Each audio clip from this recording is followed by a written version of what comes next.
I'm Afshan Ratansi, and welcome to another season finale of Going Underground, broadcasting all around the world from the UAE amidst US-Israeli wars in this region, and on the week of Russian President Vladimir Putin's scheduled meeting with China's Xi Jinping in Beijing following the recent Trump-Xi summit. Just days ago marked the anniversary of the Nakba of 1948, the catastrophe that saw more than 700,000 Palestinians violently driven from their homes to create Zionist entity Israel. Palestinians who remained were stripped of equal rights and are subjected to a system of oppression that persists to this day. The process of dispossession, occupation, and siege through the decades is enforced not only by Israeli military power, but by the money, weapons, and diplomatic protection of NATO nation capitals, above all Washington, where successive administrations have treated Israeli impunity as a cornerstone of U.S. foreign policy. G7 finance ministers who must know about their nation's complicity in the Gaza genocide meet in Paris today. Does Trump understand that his bombing of Iran weakens the USA, that the millions killed, wounded, or displaced by attacking Iran and Lebanon will be remembered, that he is hastening a multipolar world as witnessed by Iranian, Chinese, Russian, and UAE officials gathering in Delhi in the past few days? Did Trump commit to war with Iran because of Epstein blackmail? Joining me now is someone who just calls Trump Netanyahu's poodle. Avi Shlaim has been awarded the British Academy's Medal for Lifetime Achievement, and he's the Emeritus Professor of International Relations at the University of Oxford. Professor Shlaim, thank you so much for coming back on Going Underground. It's been a terrible couple of years since you were last on. I should say the papers in the UAE are full of headlines like Israeli strikes killed 380 since Lebanon ceasefire. That goes on. And of course, even the Financial Times is saying Israel plans to speed up its slow annexation of the West Bank. I don't know what would be slow and what would be fast for the Financial Times. Billions affected by those pushed into hardship by the higher prices, let alone genocides in Lebanon and Gaza. How do you characterize the Trump-Netanyahu war on Iran? The Trump-Netanyahu war on Iran is one of the most unjustified, senseless, and foolish wars of the 21st century. There was absolutely no reason to go to war. This is an unlawful war. There was no Security Council resolution that mandated a war on Iran. There was no imminent threat from Iran to either Israel or America. So it was a decision taken by these two leaders to launch an attack on Iran.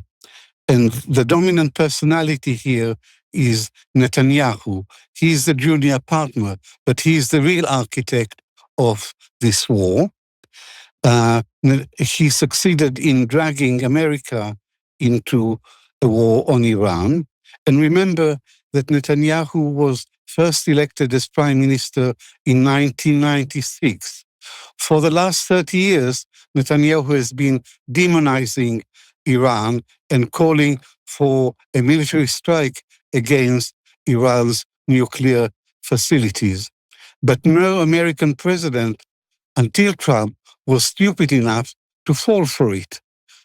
Now, Trump went along with this plan by Netanyahu, and we have seen the consequences. It's been a war that is caused immense damage and destruction, inflicted a lot of suffering on civilians, and not just in Iran, but on Lebanon as well.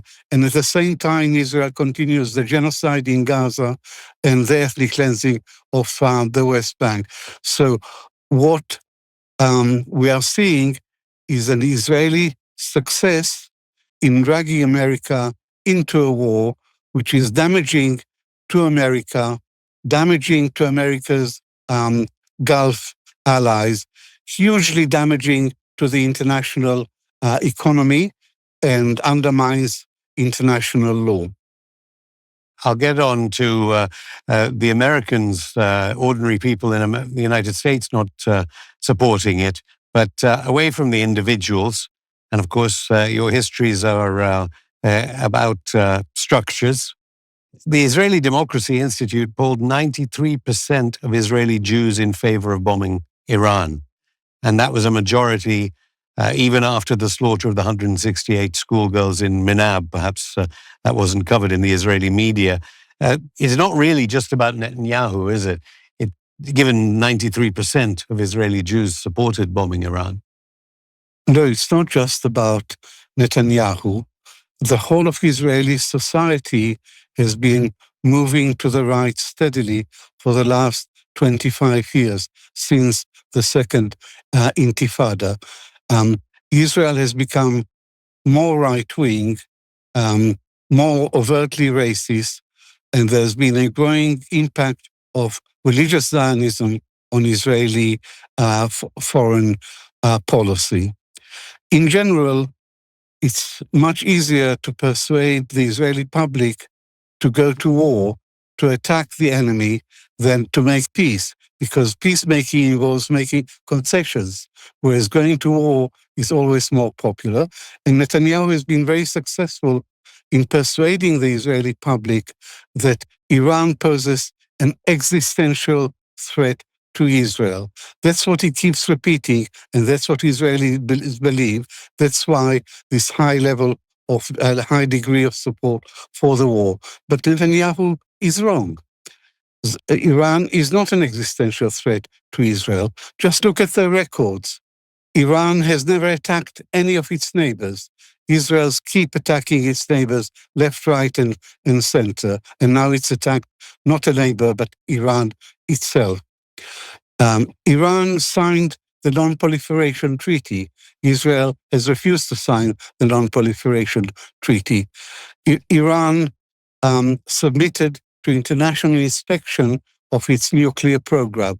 Israel refuses to admit any international inspection of its army or its nuclear, let alone its nuclear program.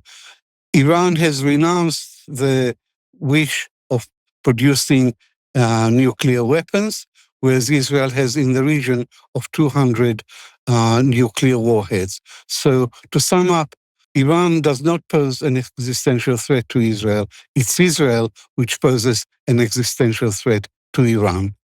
Albeit it might have arguably changed since the bombing began. I mean, do you think Israel cares much about the reputational damage around the world of attacking the Islamic Republic? I mean, obviously the United States may do. Or does Israel feel this is all part of a greater Israel project, as spoken about by Mike Huckabee, the U.S. ambassador to Israel? The next steps are invading Saudi Arabia, Iraq, where you were born, Turkey, Egypt. Israel really doesn't care about public opinion or its reputation. Israel cares about one thing, and that is American support. And so far, Israel has enjoyed unqualified American support, which takes the form of military aid and diplomatic protection, the use of the American veto at the Security Council. So the problem with American support for Israel is that it is unconditional. Israel can do whatever it likes, and there is no price to pay. That's the problem. American support for Israel is unconditional. That means, in practical terms, that Israel can commit genocide in Gaza and not suffer any consequences. Israel can and has been intensifying settler violence and the ethnic cleansing of the West Bank. There are no consequences for Israel. America signed a ceasefire with Iran, and Israel claims that the ceasefire doesn't apply to Lebanon, whereas the Iranians say, yes, the ceasefire agreement applies to Lebanon, but Israel has Trump's support for its view that the ceasefire does not apply to Lebanon. So what we have seen recently is that Israel completely devastating Lebanon. And it's not just in its fight against Hezbollah, it's been destroying whole villages in southern Lebanon. And it has caused the displacement of 1.1 million Lebanese who have become refugees. And at the same time, Israel bombs relentlessly civilian neighborhoods in Beirut. It targets journalists, and it has inflicted a lot of damage on hospitals and on the ambulances and the healthcare in southern Lebanon. So what Israel is doing in the shadow of the ceasefire with Iran is to apply the playbook of Gaza to southern Lebanon and destroying the whole of southern Lebanon. And it does this with complete immunity as long as America supports Israel. Did you ever think, though, that you'd hear of polls like, I think the latest one is 59% in Pew, of United States voters disapproving of Netanyahu? Half of voters said Israel was committing genocide in the famous Quinnipiac University poll. Unlike where you were speaking to me from, actually, in Britain, only about half were even opposed to Israelis' actions in Gaza. Why do you think the United States has understood what you've been talking about for decades? Because Israel has overplayed its hand, both in Gaza and on the West Bank, but especially in relation to Iran. And Israel denies that it is committing genocide in Gaza. But Americans, like everyone else, can see genocide live stream night after night on their television screens. People also see that Israel is not going just after Hamas or Hezbollah, that it is deliberately, intentionally inflicting a lot of harm and suffering on civilians. Israel has made Gaza completely uninhabitable. So there is a disconnect between Western governments and the public. The public realizes what Israel is doing, and there's been a massive shift of opinion against Israel and anger against Israel, and a corresponding sympathy and support for the Palestinian cause. It will take some time for Western foreign policy to catch up with public opinion, but that is the trend. Western governments will become more and more critical of Israel, and we are seeing this in America. It's not only Democrats who are critical of Israel, it's now MAGA, Make America Great Again. The Republicans who are turning against Trump and saying, we thought it was about making America great again, but this is all about making Israel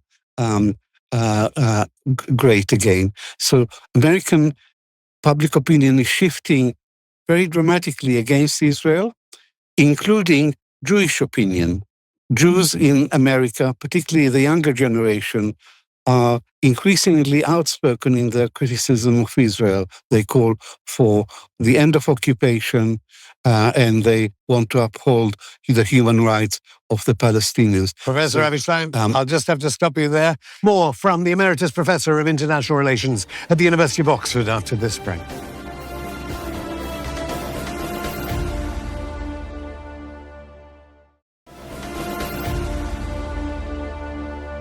Welcome back to Going Underground. I'm still here with the Emeritus Professor of International Relations at the University of Oxford, Professor Avi Shlaim. Professor, you were talking to me in part one about how it'll take some time for the generation to change and for the people's views of Israel to change government policy in those countries that have been arming the genocides. We were talking about the United States and how American opinion is certainly showing up in polls as turning. You didn't mention your country, Britain, our country. Sir Keir Starmer famously said, I'm not sure whether he's still Prime Minister by the time of this broadcast, he said Israel had the right to cut off food, water, and electricity. Quote, Israel must have does have the right to defend itself. And of course, the British have been involved via Cyprus, the RAF base, they've been involved in the Gaza genocide. Now, what does that make you feel there in Oxford, the British complicity? I'm absolutely appalled by British complicity in the destruction of Gaza. And there is a new book, a very good book by Peter Oban called Complicity, Britain's Role in the Destruction of Gaza. And this has taken the form of arms sales to Israel, intelligence flights over Gaza. There are over 700 British intelligence flights over Gaza, and the offer of British bases in Cyprus and in the United Kingdom for both the Israeli Air Force and the Americans to supply the war effort in Gaza. So Britain has been an active partner in committing genocide in Gaza. And it's absolutely appalling. And Starmer once described himself as an unconditional Zionist. No politician should be an unconditional supporter of anything. And he is a human rights lawyer. He should make British support for Israel conditional, Israel respecting human rights, Palestinian human rights, and international law. But also, Britain signed the 1948 Convention on the Prevention and Punishment of the Crime of Genocide. So Britain, since Israel is committing genocide, Britain has a legal duty to stop all arms sales to Israel, to stop buying Israeli military, Israeli technology, and to suspend the trade agreement with Israel. Britain has all these obligations under the convention, but it denies that Israel is committing genocide, and therefore it doesn't think it has to do all the things that it is required to do. Why is it the European countries that have been so closely involved with the genocide of this century? I mean, Germany supplying the frigates off the coast of Gaza, the French BNP Paribas Bank helping the financing of the genocide, Italy continuing to send weapons. Why is it European nations that have been so involved in the genocide and supporting Israel? Well, I would question that claim, because it's America which is the main supporter of Israel. Of course. I mean, besides the United States. Yes. Then the European support for Israel from the beginning, from 1948, was at least partly influenced by a sense of guilt towards because of the Holocaust. And when Israel was established, no other country in the world has received as much international sympathy and support as Israel has done. And that was for two reasons.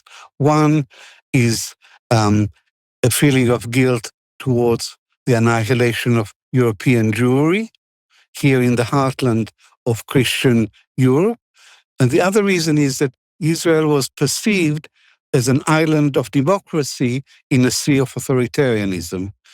In the 1950s, Israel was an iconic state of justice, liberalism, freedom, democracy. But Israel has gone on a journey in the other direction. And today, it's very widely regarded as an authoritarian state, a racist state, an apartheid state. But it is Israel. It's not just that people suddenly change their opinion of Israel. Israel, by its actions, by its occupation, by its oppression of the Palestinians, by its constant violence and never-ending war, Israel has made itself an international pariah. I mean, no one gets into trouble, dare I say it, here in the UAE for calling out a genocide in Gaza.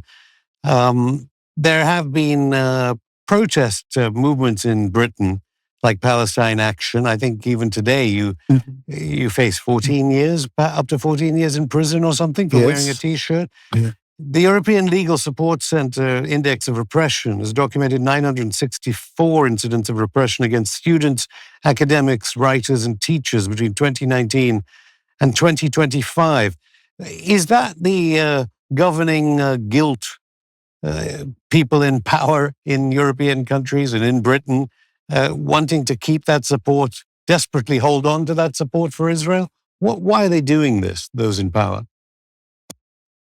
Because there is a very powerful Israel lobby in Britain, as there is in America. But in Britain, the Israel lobby doesn't operate as openly as it does in America, but it is very, very powerful in both main parties, both in the Conservative Party and in the Labour Party. It wields a lot of influence. In Germany, it's still the sense of guilt over the Holocaust that makes Germany the most repressive European government when it comes to pro-Palestinian, suppressing pro-Palestinian protest. And in Britain, the government has made terrible mistakes because of its blind support for Israel. One example you just mentioned, it proscribed Palestine Action. Palestine Action is a group of young, idealistic people who believe in direct action because the government isn't listening to them. So they attack Israeli arms factories in Britain in order to stop Israel from committing genocide in Gaza. But this government has turned Palestine Action, redesignated it as a terrorist organization. And if you support Palestine Action today, you can get a prison sentence of up to 14 years. But the good news is that there was a judicial review. The High Court decided that the proscription of Palestine Action is unlawful, but it gave the government the chance to appeal. And now there is an appeal by the government. But and they're appealing. They're appealing with the I don't want to get you into trouble, Professor, for even talking about the case, because that is the level of repression, as I understand it, in Britain. I mean, just remind us, I don't know how you look back on it. What happened to you at Liverpool Hope University? Do you accept that there were reasons for shutting down your distinguished lecture at the university because somehow when your words echo out in a lecture room, they are dangerous? I was invited to give a guest lecture at Liverpool Hope University, and I was going to talk about my autobiography, 3 words, Memoirs of an Arab Jew. And most of it was going to be about the early part, about our life in Baghdad as Arab Jews. The local Jewish community complained to the university authorities that my presence on campus would make them feel unsafe and that there was a security issue. So the university authorities asked me not to cancel, but to postpone my visit. And I replied immediately that there is no way I would ever go to Liverpool, what I called Liverpool Hopeless University, because there was no issue of security. The only issue was that local Jews didn't like my views about Israel. And this was an infringement of my academic freedom and freedom of expression. And I wasn't prepared to put up with any limits and any infringement of my right to speak my mind about this or any other issue. I mean, What does it say, really, about the fact that you could be accused of endangering Jews as a Jew in Britain? Has genocide been normalized by the upper classes in Britain? I mean, here in West Asia, as I said, Saudi Arabia called it out as a genocide. In the United States, Professor Omer Bartov, he's been on this show, genocide scholar, called it a genocide. In Britain, on your BBC, where I used to work once, you're not allowed to say the word. The government censor is against the word. What does it say about the state of Britain that you could be seen as someone endangering Jews? It says that the mainstream media in Britain completely fails to report the Palestinian narrative about this conflict. It only reports the Israeli narrative with all the lies and all the distortions and all the propaganda. And the BBC is particularly horrendous in its lack of partiality and objectivity, in always giving Israel the benefit of the doubt, in always giving Israeli spokespeople more space time, in not listening to Palestinians. And also, BBC presenters are instructed whenever an interviewee mentions genocide to stop them and say, it hasn't been decided. And I haven't been interviewed on the BBC once in the last 2.5 years because they know my views and they don't like my views. But I insist that Israel is guilty of genocide. And my last book is called Genocide in Gaza. It is this book, Genocide in Gaza, Israel's Long War on Palestine. And in this book, there are 6 pages of quotations from Israeli leaders which are plainly genocidal. So there is no doubt at all that there is both the rhetoric of genocide and also the actual actions on the ground which are genocidal. So Israel has been conducting a genocidal campaign against the Palestinians. Professor Avi, Something curious has happened. Professor Avi Shlaim, we're out of time, but thank you once again.